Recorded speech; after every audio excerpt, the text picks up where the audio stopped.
Guess we got 16 seconds still.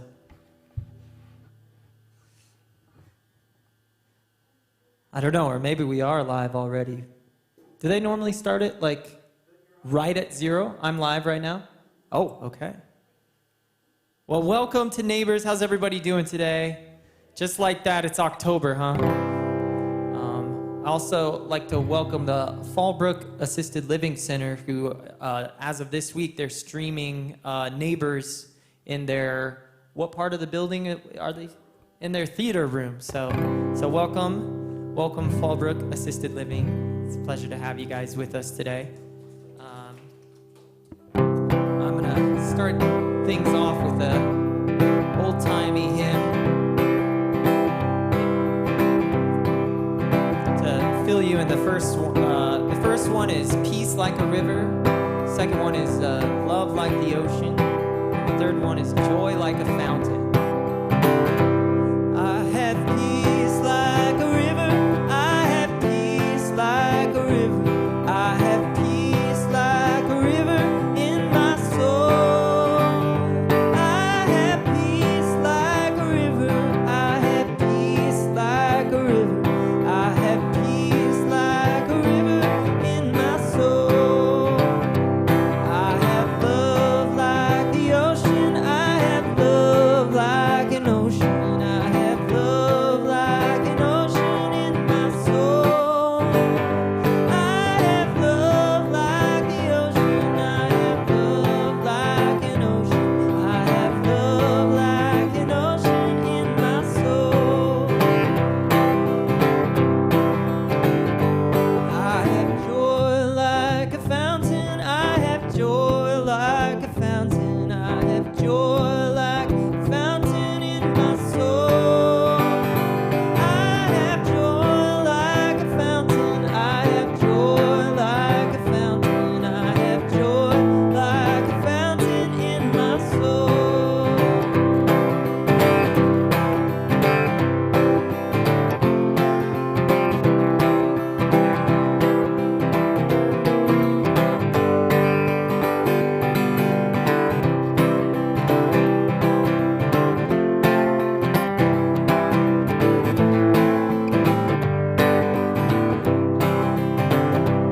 I have peace like a river. I have peace like a river. I have peace like a river in my soul. I have peace like a river. I have peace like a river. I have peace like a river in my soul. I have peace like a river in my soul. I have peace like a river in my soul.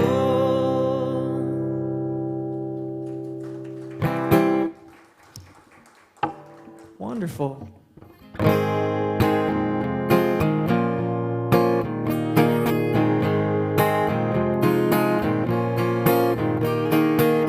I, the Lord of sea and sky, I have heard my people cry, all who dwell in dark and sin.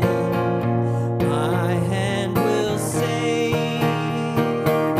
I who made the stars of night, I will make their darkness bright.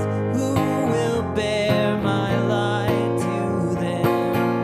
Whom shall I send? Here I am, Lord. Is it I, Lord? I have heard you calling in the night. I will go, Lord, if you lead me. I will hold your people in my heart. I, the Lord of snow and rain, I have borne my people's pain. I have wept for love of them.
Very nice.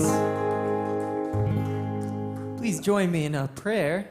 Dear Lord, thank you for bringing us together on this beautiful October morning.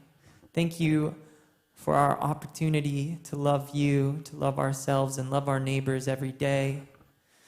It's sometimes hard to tell which direction, like that song said, where you will lead us, but I think by being here and just showing up and having the intention to love, I pray that we will be going in the right direction.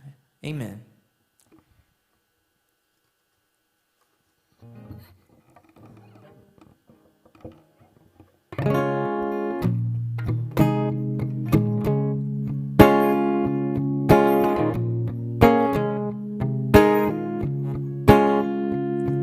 In a time full of war, be peace. In a time full of doubt, just believe. Yeah, there ain't that much difference between you and me. In a time full of war, be peace. In a world full of hate, be a light. When you do somebody wrong, make it right. Don't hide in the dark. You were born to shine. In a world full of hate, be a light. La la la la la la la la la. In a place that needs change, make a difference. In a time full of noise, just listen. 'Cause life is but a breeze, better live with it. In a place that needs change, make a difference. In a world full of hate, be a light. When you do somebody wrong, make it right. Don't hide in the dark. You were born to shine. In a world full of hate, be a light. La la la la la. La la la la la. La la la la la. La la la la. In a race that you can't win, slow it down. Yeah, you only get one go around. 'Cause the finish line is 6 feet in the ground. In a race you can't win, slow it down. In a world full of hate, be a light. When you do somebody wrong, make it right. Don't hide in the dark. You were born to shine. In a world full of hate, be a light. Yeah, it's hard to live in color when you just see black and white. In a world full of hate, be a light. Thank you. That was Amanda Kinney's recommendation, so thank you for that. Really enjoy that song.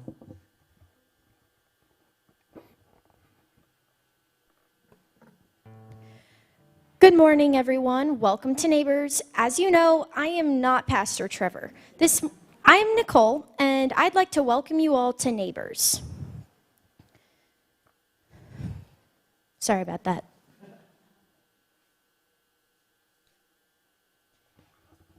As you know, I want to thank you all for joining here in person or online, and of course, welcome Fallbrook Assisted Living. It is wonderful to have you here, and okay. We are collecting underwear and socks. They are one of the most requested items in homeless shelters, and sadly, they are some of the least donated items that people request. We hope to change that by collecting new underwear and socks. You can bring them to the church and drop them off in the collection bin, which is located over there in the kitchen. As neighbors, we would like to connect with you. To get the latest updates from neighbors, all you have to do is text neighbors to 402-512-1856. You can also fill out a connection card on your table or email us at info@neighborscommunity.org. And just remember, you don't just have to be within driving distance to be able to connect with us. If you live out of state or anywhere else, feel free to just text that number. Just text neighbors to that number. We would like to treat you to a travel mug. If you're new, visiting, or you just need a mug, we would like to give you one as a saying that we're glad that you're here. They are located on the table in the kitchen area, and if you're watching online and would like one of these, we would be happy to mail you one. Just email your information at info@neighborscommunity.org. Get a neighbor's t-shirt while they last. You can order yours by filling out the order form on your table, and if you're watching us online, just send us an email and we'll get you an online order form. Email us again at info@neighborscommunity.org. We would also like you to share your generosity. If you would like to contribute to Neighbors Church, there's a giving box near the kitchen, or you can just give online at neighborscommunity.org/give. You can also mail checks to Neighbors Church, 575 Fallbrook Boulevard, Suite 102, Lincoln, Nebraska, 68521. Our goal for this year is $125,000. Right now, we are at just a little bit over $59,000. So that means if one of you could just give like $100,000, we'd be good to go for this year, and we'd have a jump start on next year. So let's go, like $100,000 to go. It's not that bad. And finally, we would like you to share neighbors in any way possible, helping neighbors grow and spread the word. If you are online, subscribe, like, comment, and share. When you are with your friends, invite them to neighbors. Let's get this word out so that we can share the love of Jesus with all of our neighbors. Now, let's take a pause. At Neighbors, we believe in pauses in our life. We will take a 3-minute break, and during this time, you can get a snack, spend time in reflection or prayer, and say hello to a neighbor. At the end of the 3 minutes, we will continue the worship today. We will continue worship with today's message. See you in 3 minutes.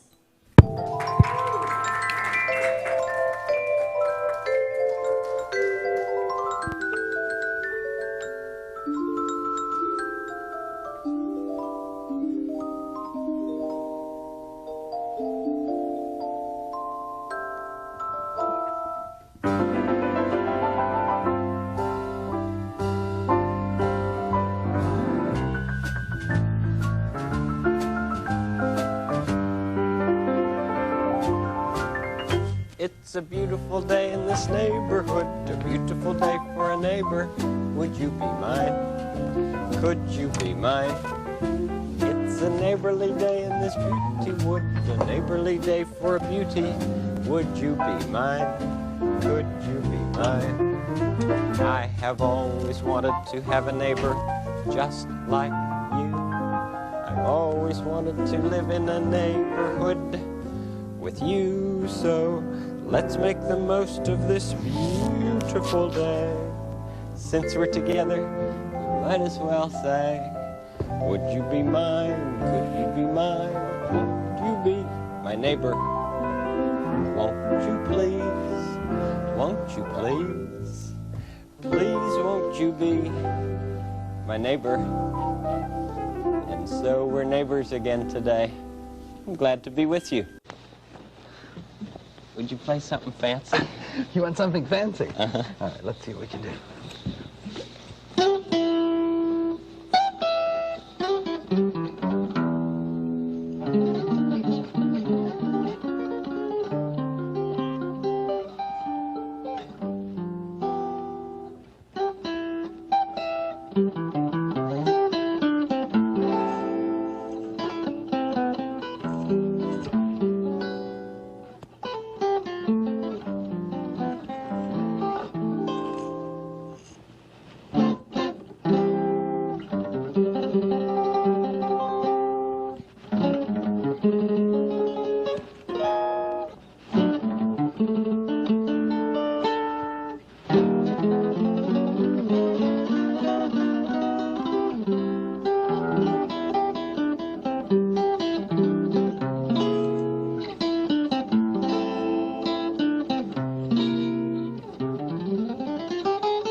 Beautiful.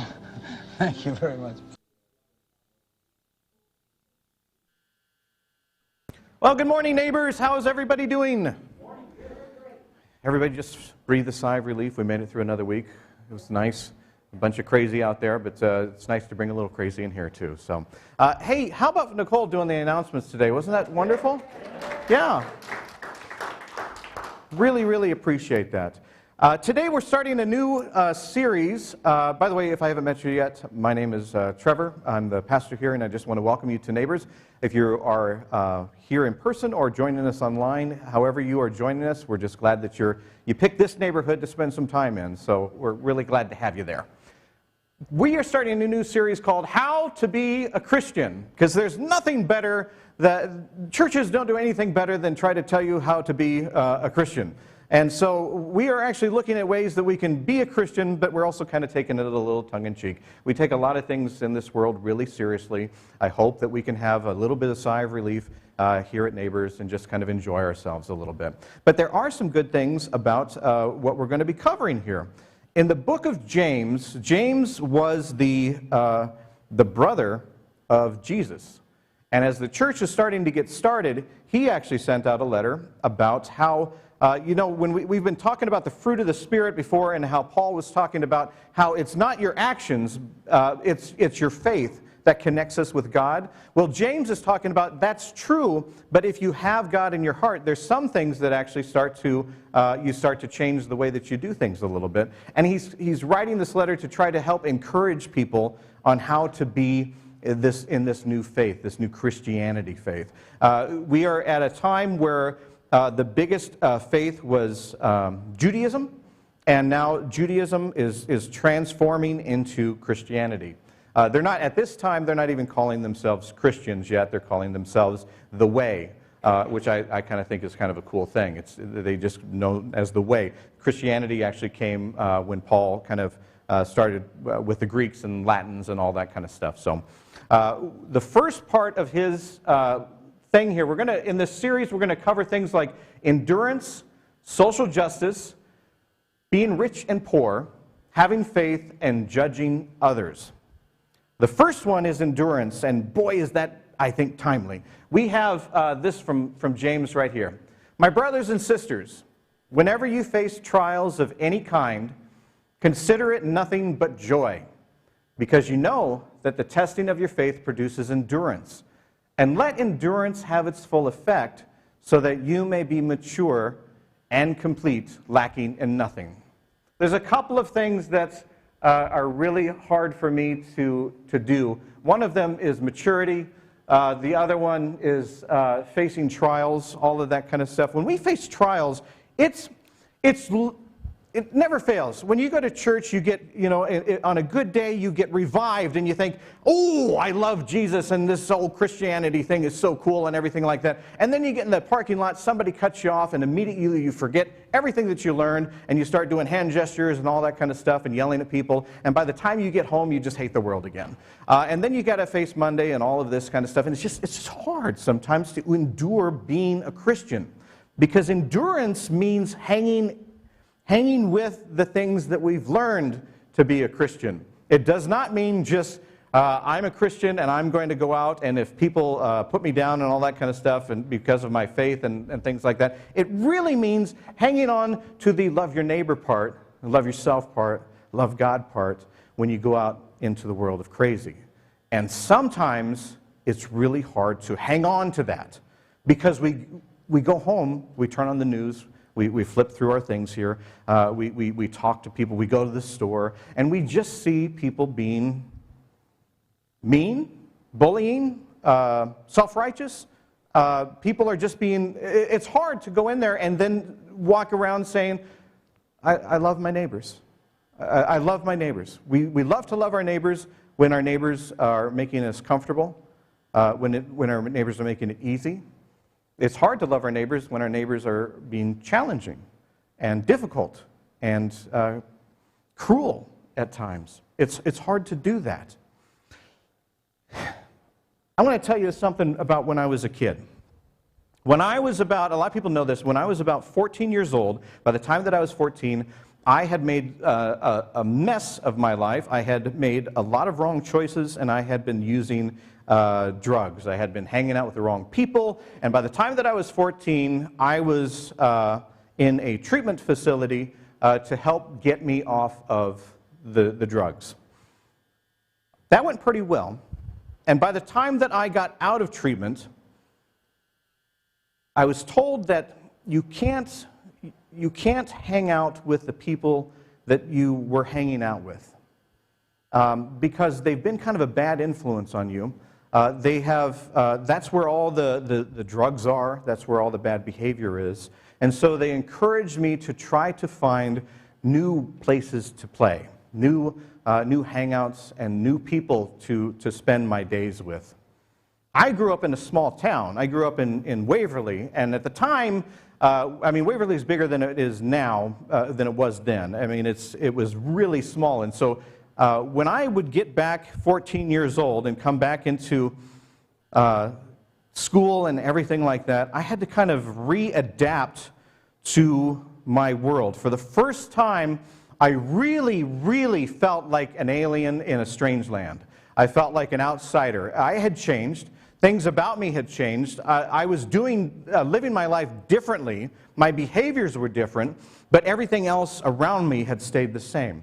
And so for me to come into this small town and know that the group of people that I hung around with, I couldn't do anymore, it was kind of a lonely feeling. I didn't make things much better. I was really excited about being off drugs and the new life and everything like that, you know. And I even wore this jacket that said "Hugs, not drugs." I was just really ready to be popular, you know. I mean, boy, are they going to think I'm cool now, because once they see that, you know, that I'm ready to hug. And so it was very difficult for me to find people. I began instantly known as that guy that went through that thing, and people like to talk about me and not to me in this small town. You know how small towns are. And so there was a lot of times when my outlook was challenged. My outlook on life was challenged, because I would go to school and everything, and I would just feel like I didn't know who I was at that time. I didn't know anything about, I didn't feel popular. I didn't feel like I had a close knit of people, So the days of going to school and living my life in this small town began to be a little bit of a trial. It began to be a little bit weary, because I was feeling many times quite lonely. And it was very hard for me not to have it was hard to have a positive outlook on the day. When you wake up and you go to school and you're going through the studies and you're trying to kind of redefine who you are, and part of that means you're looking to see who you are. You're trying to be on the good side of things and all of this stuff, live a different life, but you're doing it alone. It's very lonely. You see the people. It's not like I got to drop the old hangout people and then just move away. I was still in school with them. I was still in class with them. I was still seeing them on a daily basis. I just wasn't hanging out with them. I wasn't choosing to hang out with them. And sometimes that was pressure too, because some of those folks would run into me in the hallways, and sometimes they would say, "You really should come back. You really should come out. We're having a party this night, or whatever. You should really come out." And then other ones were saying, "We don't want you. We don't like you anymore. You've turned your back on us. We're turning your back." They called me sober boy and all that kind of stuff. It was just, But you really felt drained. You really felt isolated. You really felt alone. I had some teachers that were very, very supportive. But that doesn't help with the popularity either. When you're 14 years old and the only ones that are really wanting to hang out with you are the teachers, and you're wearing a "Hugs, not drugs" thing on your shirt there. And then when I was 15, I got a job at the local grocery store. First job I ever had. And it was just a walk down the street.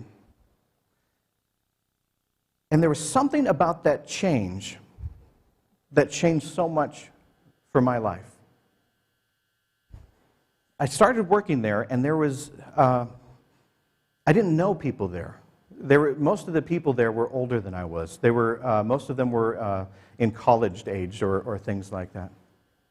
And there was this, I remember working, I was stocking stuff, and I was off at 4, and I was watching the clock, and it was almost 4. It had been a long day and a busy day, and I was just, I wanted to be off at 4. And the owner came up to me, and he said, hey, the guy that comes in your next shift is going to be late. And he kind of rolled his eyes, and he said, again. And so can you work just a little bit longer? And I thought, I hate this guy. I don't even know who he is, but I really hate him. And so I'm working and all this kind of stuff, stocking and everything. And then in comes this guy about a half hour later. He looked like Howdy Doody gone bad. I mean, he was just, this college guy came in, red hair, and just this smile on his face, and he was just, he was hard not to, you wanted to hate him, but you can't hate, a guy that looks like Richie Cunningham. You just can't, and he apologized for being late. And for some reason, the initial conversation, that started up a friendship. He was in college. I was 15. But I was told that I was always an old soul. That's probably why I don't have hair or anything like that. I think I lost it at 12. But we started to have this friendship because we both liked the same kind of things. We both liked Looney Tune cartoons, and we both liked Laurel and Hardy. And that was all that we needed. That's all we ever talked about was Looney Tune cartoons and Laurel and Hardy.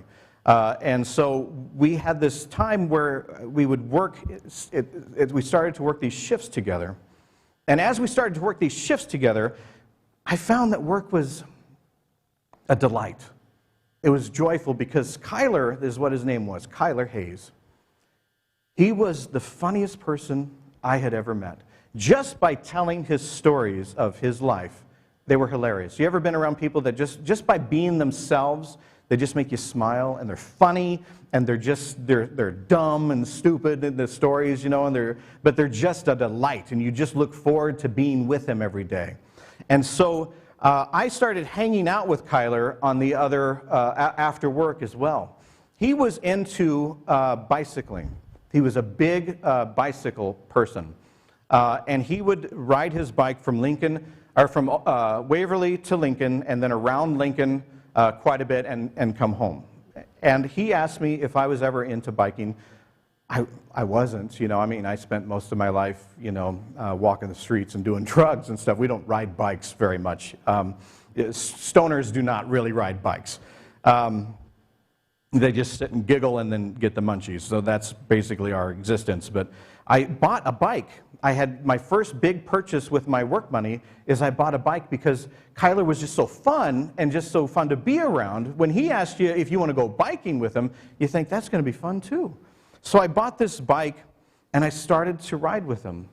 And it was, at first it really wasn't fun because he would ride, down Highway 6 to Lincoln. And I would get exhausted down the driveway, and so just getting that momentum going. But again, you just wanted to be with him. And we started a friendship that still exists to this day. He has moved into another state, but every once in a while he'll send me things about either Laurel and Hardy or an embarrassing photo that he's dug up of myself when I was like 16 or whatever. And these bike rides, the hours that we worked, the times that we would leave work and either go to my house or his and just watch Looney Tunes all night, it changed my outlook on life. It changed who I was. It made me see the world in a different way. Rather than being the ex-druggie and wanting to just try to figure out who I was and being scared and lonely and having an outlook that people were not like me or different from me or didn't like me at all, I was now able to realize that I was a person that just loved comedy. I loved to laugh. I liked to bike. I was reinventing who I was. And my outlook on the world was changing. It was fun again. Life was fun again. And I think sometimes, as Christians, not all of us are walking around the earth feeling like we are aliens in a strange land, but there are times when we walk around and we think, what has this world come to? There's a bunch of boobs out there and they're just acting nuts. We go on the news and we see all this fighting and stuff. We see people that call themselves Christians just being mean to people. And we ask ourselves, why am I in this? And enduring that is sometimes so tiring. You know, it's funny, I have heard several times in the last couple of weeks, Will and I were just talking about this morning, people coming up to me and just saying, I am so tired of being flooded with negativity, with hatefulness, with dark news, with just such seriousness. And that's what I love about Neighbors, because we take God very seriously, but we don't take ourselves very seriously. If we did, I mean, we would be a completely different type of church. But who we are can help us to endure and grow in what we believe. I could have felt very negative about the world. I could have felt all of my life isolated, alone. I could have woke up every day and had a negative outlook of what that day was going to look like. But something happened that gave me just another focus. That's it. Just a slight turn. We don't have to turn our backs on things that are happening. Sometimes all we have to do is just change that focus. You know, we have like 2 cameras on our system here, and sometimes we'll be shooting from like this camera, and it'll shoot one side, and sometimes it'll shoot from this side, and sometimes just that change makes it look completely different. You notice things you didn't notice before. We can do that in our Christian life as well, too. We can walk out there and have a preconceived notion that everything is ugly out there. We can walk out there and just think that the world is a stinkhole and that everybody in it stinks. We can walk out there and think that all Christians are just icky.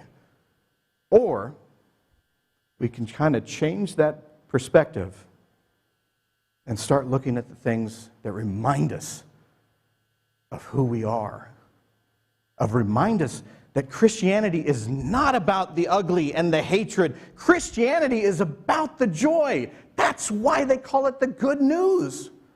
They don't call it the trial or the deprivation or the things that are just going to hate. They call it the good news. And I see good news. If I just look, I see good news. I see people out here. I see like Gail. I see Julia, who are hilarious. They are funny people. They are a joy to be around. They're older than dirt, but they are a joy to be around. I see people that make a difference. I see a young couple over there, well, sort of young, that are getting married this month. And it's joyful. I got a chance to talk to these guys, and they really enjoy being around each other. Those are things that we can remember. I see Jim, who's wearing, what's your shirt say? Mr. Rogers did not adequately prepare me for the people in my neighborhood. And he brought cookies this morning. I see people like Nicole jumping up and saying, I want to do announcements. I see Julianne. I got nothing for her. She's just, but I'm glad you're here. No, I see you with your kids. I mean, they're getting older. Seeing, when they first came to this church, every one of them was 2 feet tall. And now they're like this. You're still 2 feet tall. I don't know how that happened, but they're like this. I see the Beckners that always give joy. I see people making a difference in this world. I see people that, even though the world can be ugly out there, I still see beauty. Beauty in humor, beauty in friendships. I see people standing up for people. I see people advocating for their neighbors. I see people doing things like an uncomfortable thing of like wearing a mask because they care about their community. I see people that help me endure life. Now, I do have a choice. I can walk out of here and I can have a negative attitude and I can think everybody is stinky. And I can go out and you put that in your head and then you go out and that's all you'll see. You know? It's like when you buy a new car. You buy a new Toyota or something, you go outside and you think, wow, everyone has that car. Because you're looking for it now. And you could see that negativity everywhere you go. Or I can remember that this is good news. And that I'm part of that good news. And I can go out with the specific intention of looking for good things. The people that show what Christianity truly is. The people that show what Christ truly meant when he said, love each other the way that I loved you. And that will give me strength to face the other things. There's no way that I'm not going to be able to just unsee the darkness in our world. But I can sure give myself things that give me strength and joy and comfort and know that I'm not alone. And those are the things that help me face the darkness. Sometimes it's just a simple fact of changing your focus. Just that much. Would you pray with me? Gracious and loving God, sometimes life is hard to endure. Sometimes holding on to our faith is hard to endure. Remind us that faith in you is faith in love. Remind us that it is good news. Remind us that we are part of that good news. Help us to laugh again with our neighbors. Help us to look not so much always at the negative, but look for some blessings, some positivity, some fun. Help remind us that Christianity can be fun. Because love is fun. In Jesus' name, Lord, we pray. Amen.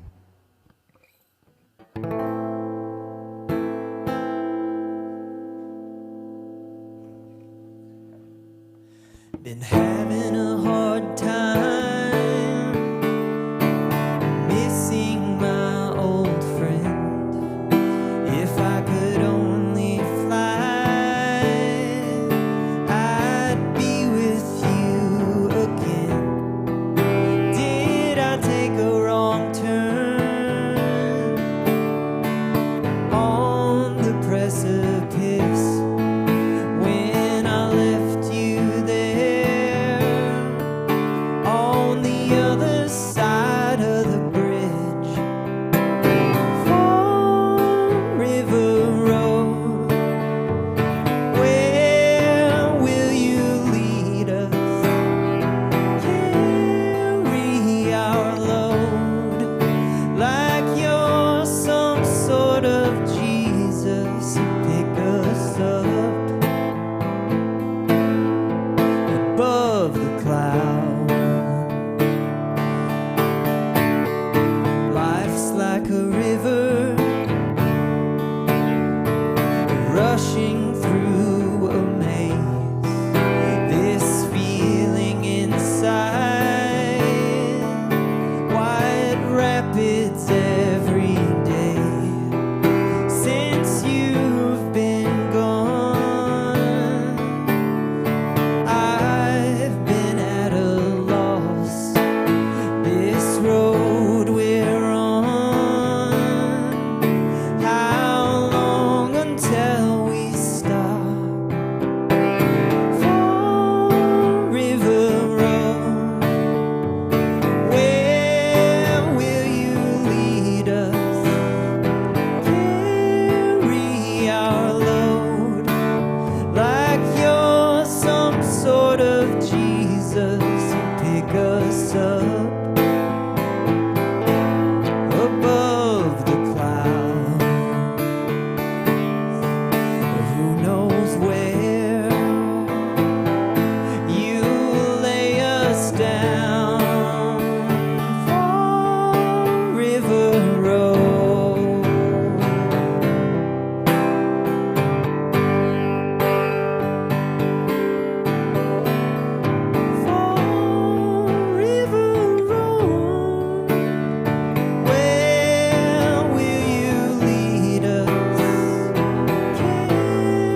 of the clouds.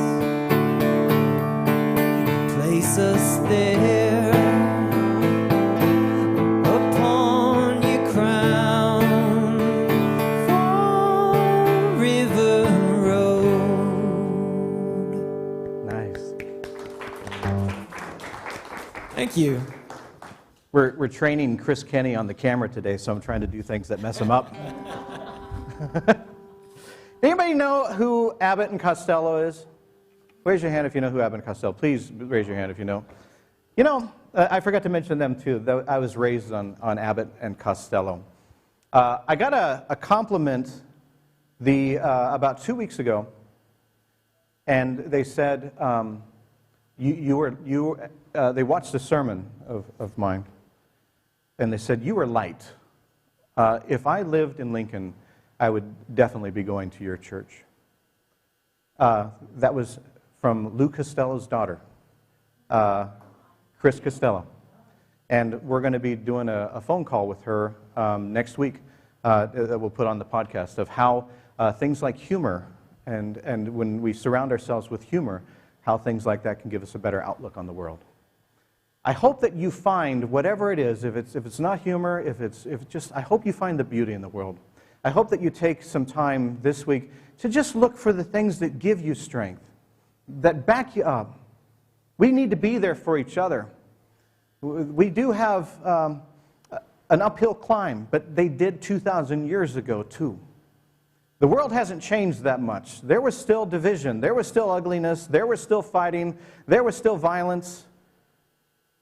And that's when Jesus said, love. Let's remember that. Let's close with Amazing Grace.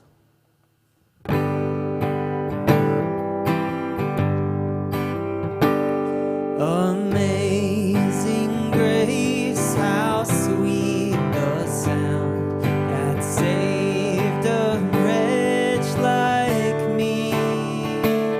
I once was lost, but now I'm found. Was blind, but now I see. 'Tis grace that taught my heart to fear, and grace my fear relieved. How precious did that grace appear the hour I first believed. Through many dangers, toils, and snares, I have already come. 'Tis grace that brought me safe thus far, and grace will lead me home. When we've been there 10,000 years, bright shining as the sun, we've known less days to sing God's praise than when we'd first begun. Amazing grace, how sweet the sound that saved a wretch like me. I once was lost, but now I'm found. Was blind, but now I see. Was blind, but now I see.